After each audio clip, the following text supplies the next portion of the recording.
Kemudian disyarai oleh Syekh Zainuddin sendiri dengan kitab yang diberi nama Fathul.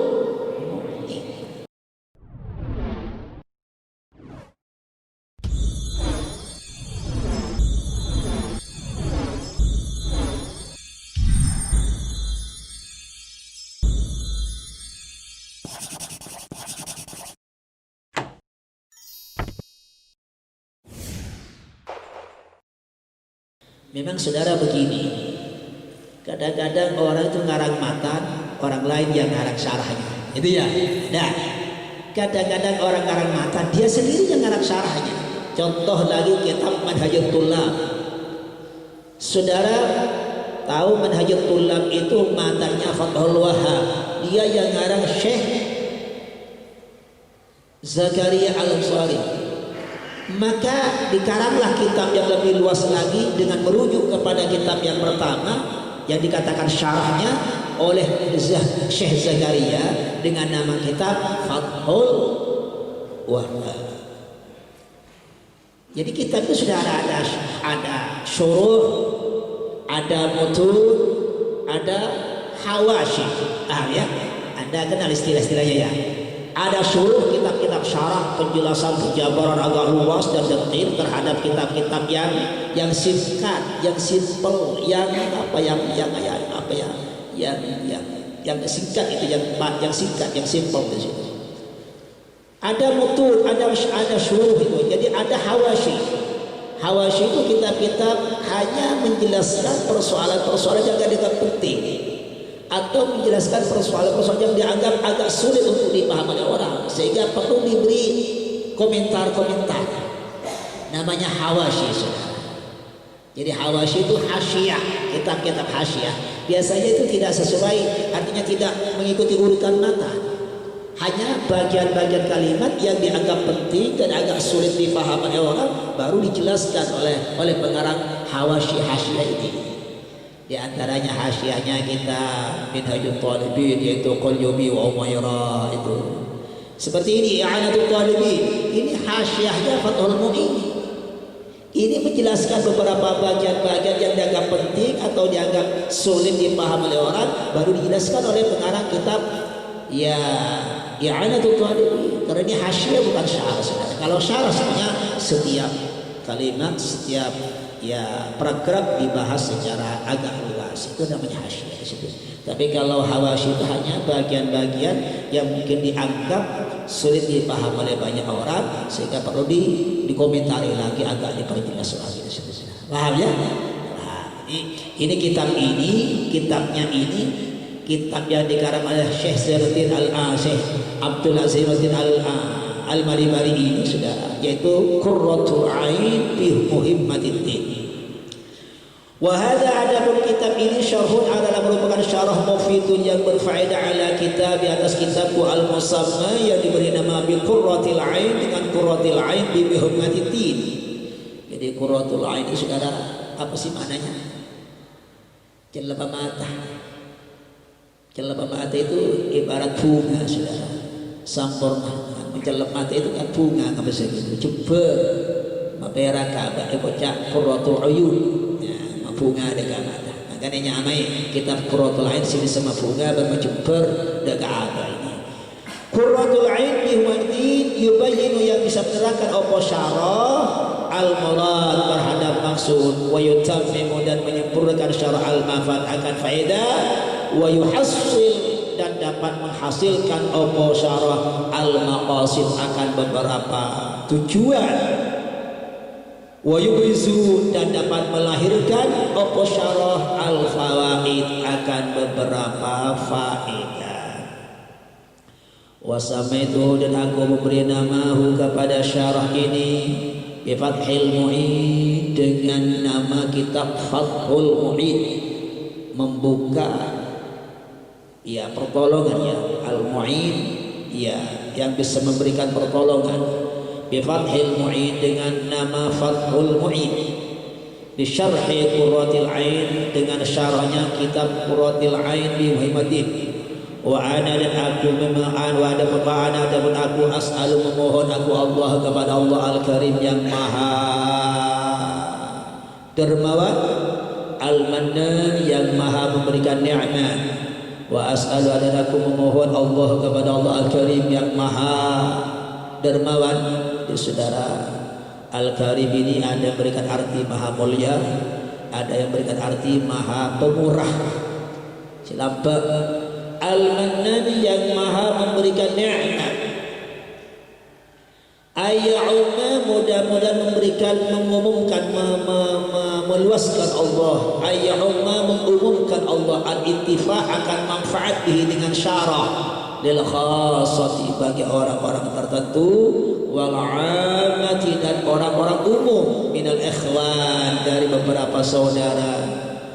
Wa ayyuskinani, dan mudah-mudahan menempatkan Allah ni padaku, kata pengarang kitab Fathul Mu'in, bihi dengan syarah al-firdaus, akan surga firdaus. Wa ayyuskinani, dan mudah-mudahan menempatkan Allah ni padaku, bihi dengan kitab syarah al-firdaus, akan surga firdaus, fi daril aman, di dalam rumah keamanan. Innahu, sesungguhnya Allah akramu karim, zat yang paling mulia. Akramu karimin, paling mulia orang-orang yang mulia.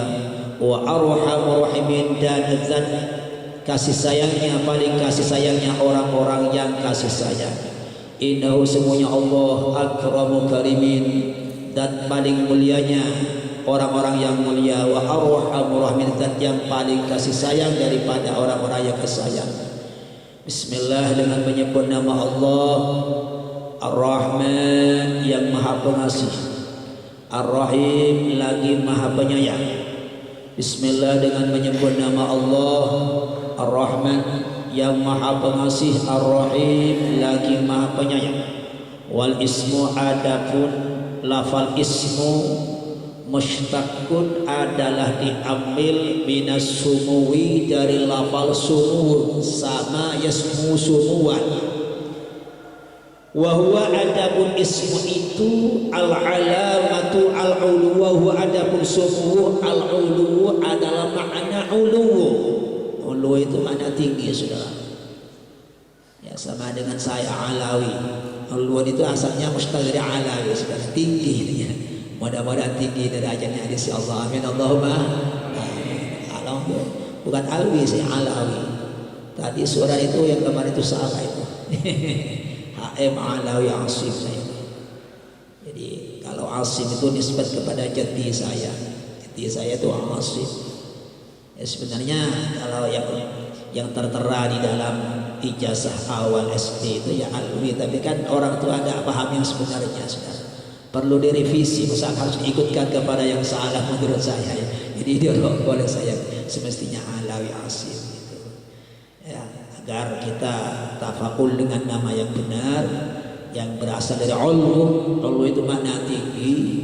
Ya, barangkali dengan makna ini bisa menjadi orang yang tinggi dalam segala-galanya, tinggi dalam akhlaknya, tinggi dalam pengetahuannya, tinggi dalam pangkat dan kedudukannya di sisi Allah. Amin Allahumma. Gitu ya. Kalau alwi itu kan murtajal, kan murtajal itu nama yang tidak punya arti kan ya.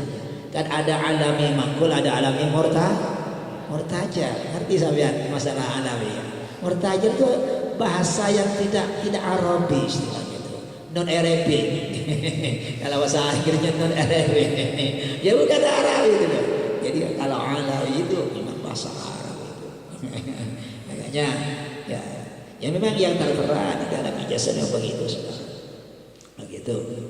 Yang benar itu makna Alawi Asim. AM Alawi Asim. Dah.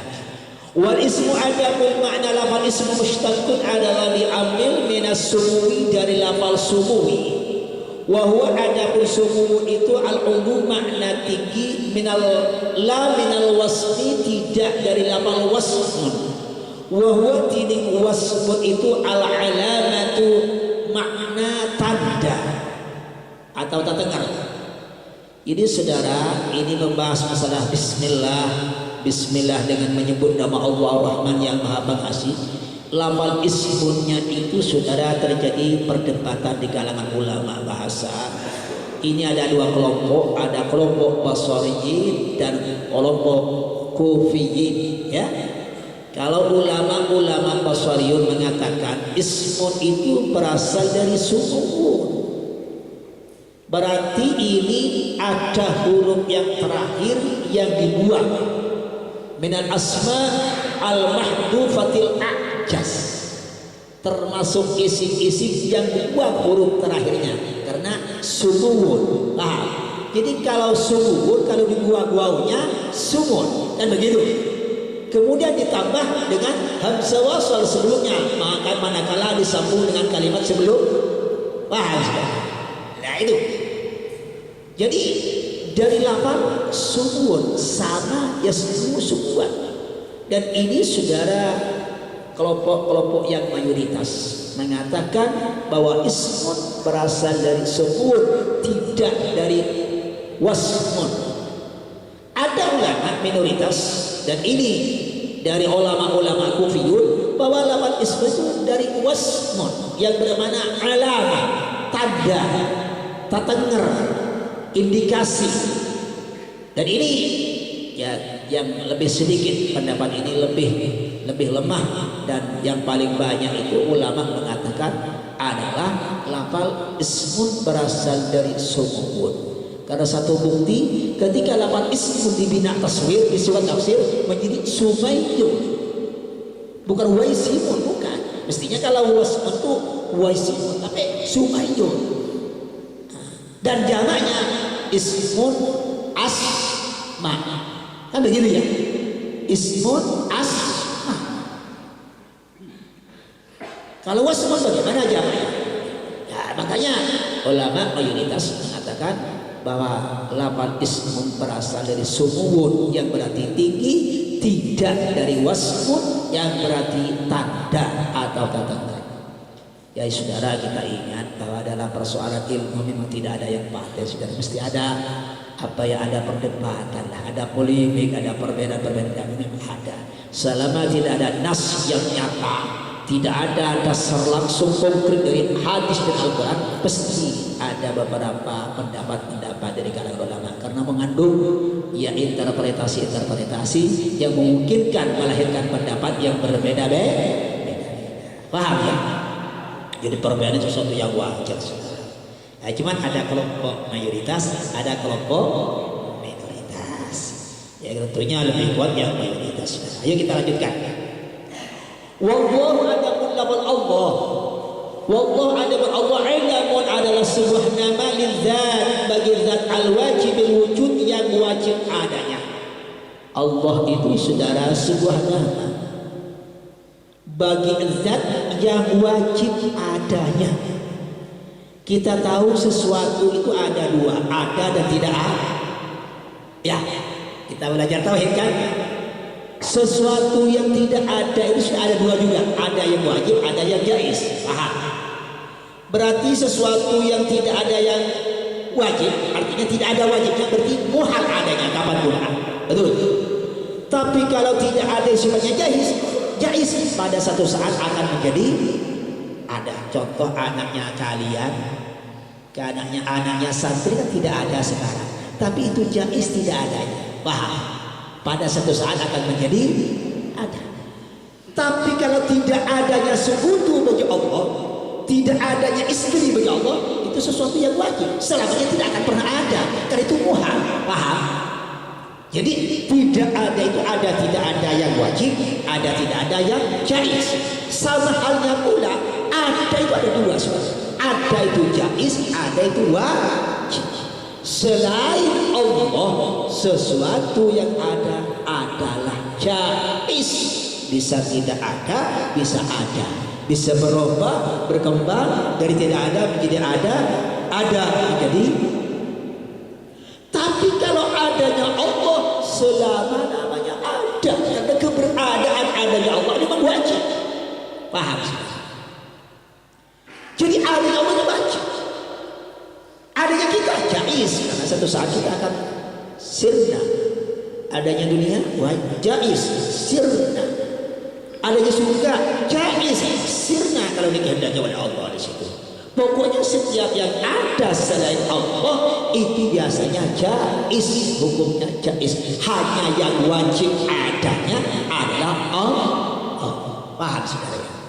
Jadi kalau ada muskil tanyakan sama saya nanti ya. Perlu itu kita memperjelas persoalan